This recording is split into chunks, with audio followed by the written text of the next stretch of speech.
আজ বাঙালির মন ভার, কারণ প্রাণের পুজোর একেবারে শেষ লগ্নে চলে এসেছি আমরা। উমার আবারও কৈলাস যাওয়ার পালা, কিন্তু তার মধ্যেই আমরা দেখেছি বৃষ্টিও পড়ছে, অর্থাৎ আকাশেরও মুখ ভার। আর সেসবের মাঝেই এখনো পর্যন্ত বাঙালি চাইছে শেষ আনন্দটুকু উপভোগ করতে। চলুন এবার যাওয়া যাক টাকিতে। টাকিতে বনেদিয়ানার উমা বিসর্জন, ইছামতির পাড়ে ইতিহাস ঐতিহ্যের মেলবন্ধন। ৩০৩ বছরের পুজোয় অটুট রীতি।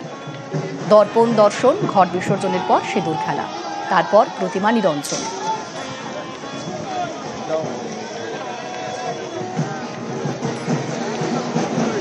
আর এই নিরঞ্জন দেখতেই প্রচুর মানুষ ভিড় জমান, দূর দূর থেকে প্রচুর মানুষ আসেন এই ইছামতির পাড়ে নিরঞ্জন দেখতে। এই মুহূর্তে আমাদের সঙ্গে সরাসরি রয়েছেন প্রতিনিধি অনুপম। অনুপম, তোমাকে প্রথমেই বলি শুভ বিজয়া। টাকির ইছামতির পাড়ের এই যে বিসর্জন নিরঞ্জন, প্রতিমা নিরঞ্জন, তা কিন্তু সবার বিশেষ আকর্ষণের জায়গা, কিন্তু তার মাঝে আজকে বৃষ্টি হচ্ছে। এই বৃষ্টি আদৌ কি প্রভাব ফেলতে পেরেছে বাঙালির উৎসাহে? দেখো অনিতা, প্রথমেই তোমাকে বিজয়ার শুভেচ্ছা জানাই। প্রথমেই যেটা বলবো যে আজকে দশমী, তার মধ্যেই যে দশমীর যে একটা করুণ একটা দিন, আজকে মানুষের মনে একটা বেদনা। যে বিসর্জন, সেই বিসর্জন নিয়ে কিন্তু মানুষের মধ্যে একটা উন্মাদনা থাকে, কিন্তু সেই উন্মাদনা কোথায় যেমন একটা ছেদ টেনে দিল বৃষ্টিতে। একেবারে উন্মাদনা তো থাকে, আমরা প্রত্যেক বছর সেই ছবি দেখি। ইছামতির পাড়ে যেভাবে রীতি মেনে ঠাকুর নিরঞ্জন হয়, দুই পাড়ের মানুষজন সাক্ষী থাকেন। দেখুন, বহু দূর দূর থেকে প্রচুর মানুষ প্রত্যেক বছর ভিড় জমান, আর এবছরও তার অন্যথা হয়নি। যদিও বৃষ্টি হচ্ছে, পুজোর শেষ লগ্নে এসে বাদ সেধেছে বৃষ্টি, কিন্তু তাতে কি, ছাতা মাথাতেই চলছে নিরঞ্জন পর্ব, নিরঞ্জন দেখা চলছে। প্রচুর মানুষ ভিড় জমিয়েছেন ইছামতির পাড়ে। আমরা আরো একবার যাবো অনুপমের কাছে। তুমি যেমনটা বলছিলে, এটা একটা ঐতিহ্যের মেলবন্ধন, ইতিহাস ঐতিহ্য মিলেমিশে একাকার, এবং সেই দৃশ্য সাক্ষী থাকতে প্রচুর মানুষ আসেন। ঠিক কি ছবি এই মুহূর্তে?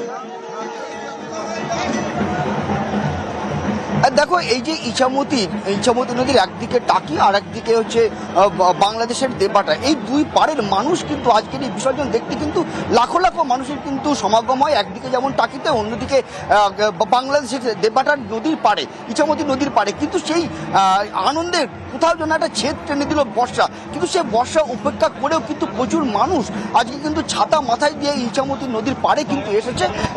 তারা কিন্তু এই যে ইছামতির যে নদীতে যে বিসর্জন, সেই বিসর্জন দেখার জন্য এসেছে। এবং ইতিমধ্যে আমরা দেখেছি যে সকাল থেকে প্রচুর ঠাকুর কিন্তু বিসর্জন হয়ে গেছে, এবং যেসব নৌকায় যেসব ঠাকুর তুলে এই ইছামতি নদী বক্ষে যখন বিসর্জন হয়, প্রতিমা নিরঞ্জন হয় ইছামতি বক্ষে, সেই যে সুন্দর দৃশ্য, সেই দৃশ্য দেখার জন্যই কিন্তু লাখো লাখো মানুষ শুধু টাকি বা বসিরহাট থেকে না, রাজ্যের বিভিন্ন প্রান্ত থেকে কিন্তু টাকির এই ইছামতি নদীতে এসে ভিড় করে।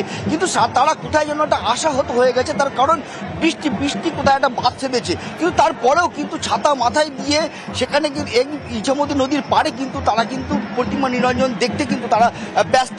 এখনো কিন্তু প্রচুর ঠাকুর ইছামতি নদীর ঘাটে আসছে, এই যে রাজবাড়ির ঘাট, সেখানে আসছে, এবং এখানে এসে কিছু কিছু নৌকায় তোলার চেষ্টা করছে, কিন্তু পেরে উঠছে না, বৃষ্টিতে বাদ সাজছে।